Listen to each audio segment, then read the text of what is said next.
What is going on, guys? This is a follow-up lecture on the double booking prevention lecture that I made on this course. And you guys had a lot of other, workarounds to solve the double booking problem, and most of them are actually fine. But one in particular that I actually liked, and I want to, explore, and I already answered this question many times in the Q&A sections, but words are very hard to express everything. It's always better to make a video and explain these in details. The the reason I want to talk about this particular approach is that to understand how things actually work when you issue this update statement to book a seat, right? So what we're talking about, obviously, I want you to watch the double booking video before jumping into this video, right? Otherwise you don't have context. But if you notice, what we did is we were trying to book a seat effectively, right? And these are my seats effectively, right? And let's clear up these things. So let's say update seats set is booked equals 0, u equal null. So just clear out everything, so we don't have any other anything booked, right? So the idea, we're building a system that is, I don't know, Airbnb, cinema, we don't want to book a particular seat, and we want to prevent the problem where two people book the same seat effectively in a way that last twin in, which is the most dangerous kind of a situation, right? Two people pay for a seat and two people, kind of get the seat, but the last one actually gets the seat. That's very bad. So the way I propose to solve this is using this statement, which is select blah, blah, blah for update, right? Which effectively creates, takes an exclusive lock on the row so that this transaction is free to do all sorts of things until it commits, so that it releases the lock, right? And then the other transaction effectively, can resume, right? So this way you have full control to kind of isolate the transaction. You have full control to serialize the transaction. This is a very common way, right? But other people said, Jose, what if you did another approach where you didn't select to check the seat if it's taken and then acquire the log, but no, just immediately do an update, right? And then check the result of the update if the seat was taken or not. This approach will definitely work, but I wanted to explain why it is actually working. And it's not actually guaranteed that it's going to work on all database systems. That's why I want you guys to understand the fundamentals. If you understand the fundamentals, you guys are basically unstoppable, right? Because you understand the basics. Throw any database at on you, and you basically understand everything. So let's take an example. So I'm going to go ahead and begin a transaction here, and I'm going to begin another transaction here. And in this transaction, I want to book the seat for Hussein, right? Hussein is going to book seat 1, right? And in this transaction, let's say Rick is going to book the same seat 1. So what are you going to do? A lot of people suggested this, right? Update seats, set is booked equal 1. The user is Hussein. For which seat? Right? Sit for this seat, where ID, which is the seat ID, equal 1. And not only that, only when is booked is actually 0. When it's not booked and the seat is 1, go ahead and update the seat. So go ahead and now update the seat. So I'm going to go ahead and do that. And you can see that the transaction now successfully updated the row. Keep in mind, we did not commit the transaction yet. So now in the other end, someone exactly made the almost exact identical statement because it's executed from the application, right? But is booked equal 1, but the user equal what? Rick, right? Where ID equal 1 and is booked equal 0. And here's what I want you to think about, what is actually happening right now. So here's what happened. We updated the transaction. We updated a row. Technically, we acquired an exclusive lock on the row. It's an update lock. So the row is technically locked. Seat 1 is locked by the transaction implicitly, not explicitly like the way we did it. It's a different way. Explicitly, when you say, "Oh, I want to select for update. I'm going to do stuff. I don't want anyone to touch my stuff here." Right? So you're assuming that the database will acquire this and will not do anything for you. In this case, the database actually acquired a lock on the row for you, right? So the row is now locked. That is why when I hit enter here, the transaction number 2 for rec will be blocked. Now, why is it blocked? What exactly happened here? I want you to answer these kind of questions.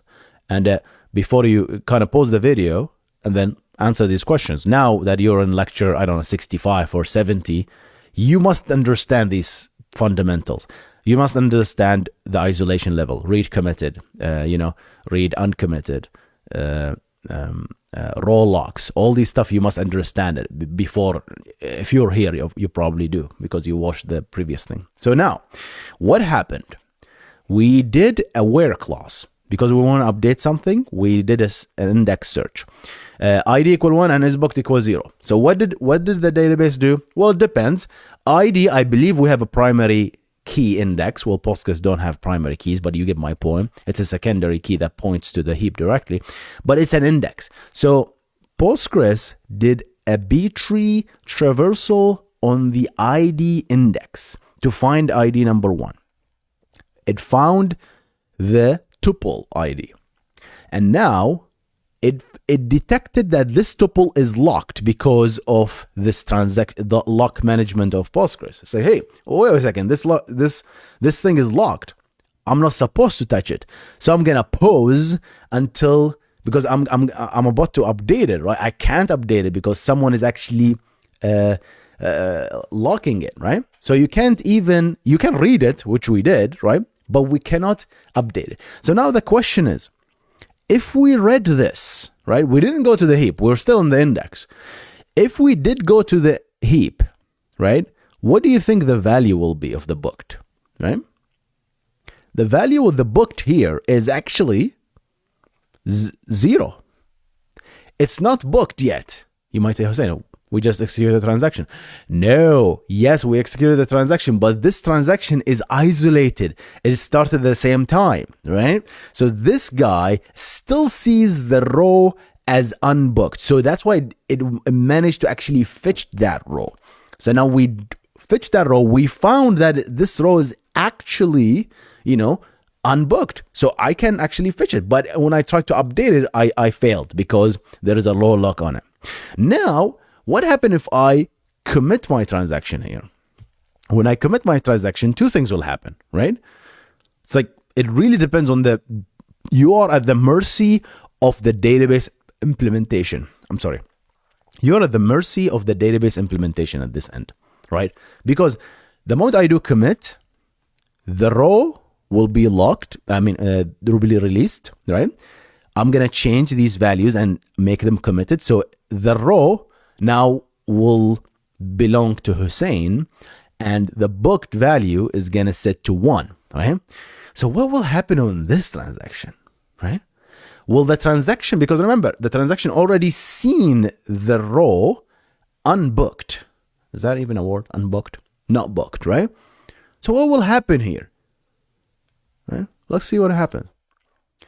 We committed that, and immediately on the Postgres on the other end, it did not update it, which is exactly what we want. That's the desired behavior. But why? If you really think about it, Postgres here did a trick, right? Sleep off. Yes, it is a little bit early here. Right. So Postgres did a trick here. It actually refreshed the row to look at the final result, right? And then when it detected that, the final results actually isBooked equals 0. No, it's not, right? Why? Because when we did that, when the transaction was running, the row was actually in fact not booked. But the moment this transaction committed, now the isolation level changed. because this is read committed, right? I'm allowed to read committed values that are here.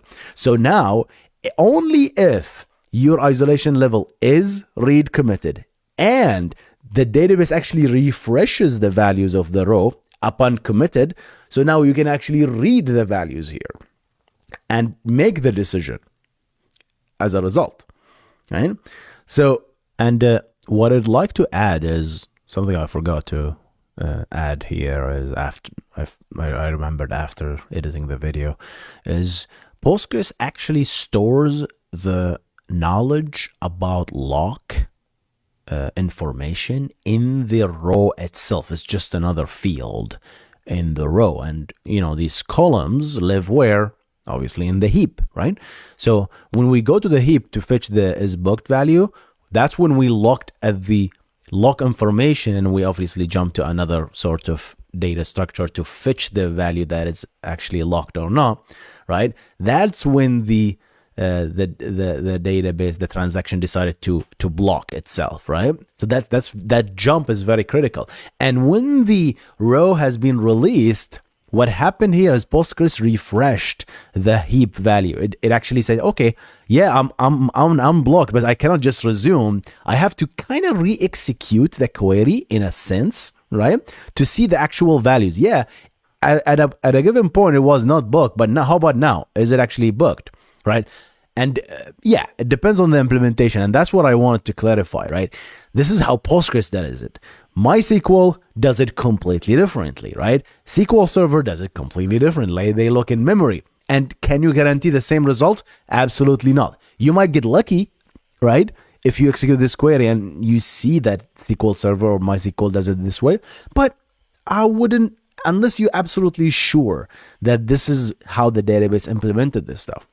Now you're at the bowels of the database implementation, and basically this is the power that I want you to have as an engineer, as someone who actually learning database engineering.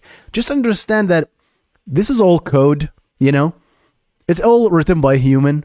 They make decisions, they get emotional, they write one piece of code, they get emotional, they write another piece of code that could get broken. Nothing is perfect. Whatever we're looking at is written by human, And this is what I want you to break, because when I first learned database engineering 9 years ago, I was also always, getting intimidated by all these terminologies. But once you really understand what's going on, you're basically unstoppable, because you understand, you're going to ask the right questions, guys. And when you ask the right questions, if someone actually understands, they can reply back to you, and that will guide you to the answer.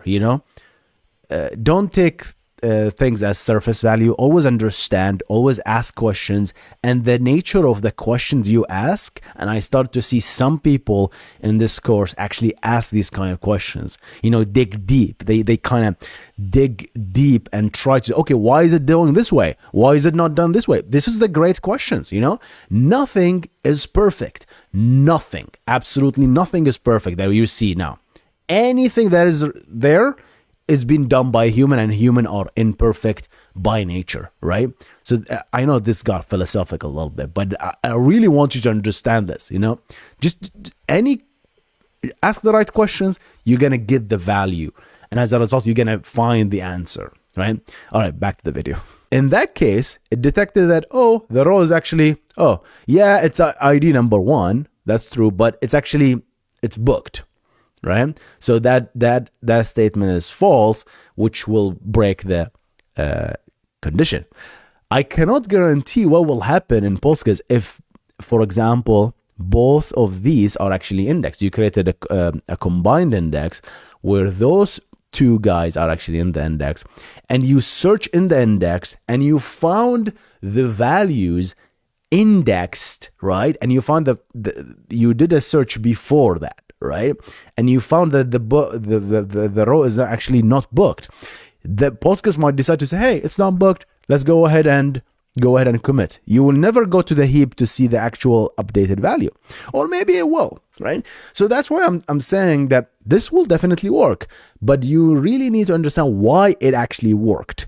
Not because we're filtering on this. No, it worked because of the database semantics and the ACID transactions, and there are so many other things that you really need to understand in order to get this. So yeah, definitely you can use this, but the downside of using this approach is, first of all, you need to be in read committed mode to do that. Second of all, you really don't have much control when it comes to this transaction. You're at the mercy of that particular update statement. But what if you, for example, want to do multiple things, right?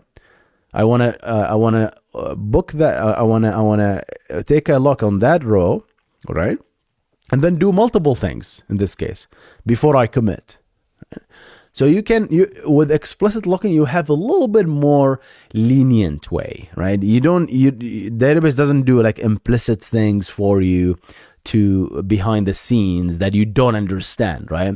So I kind of prefer the for update approach, but this definitely work. And obviously, as some people said, this is kind of more efficient. I'm hesitant to say that, but it's just that in this approach, we're also taking a lock, but the lock is a database internal lock, not a user lock that we have maintained, right? So there will be a lot of cases where you take a lock that you basically didn't need to take, right?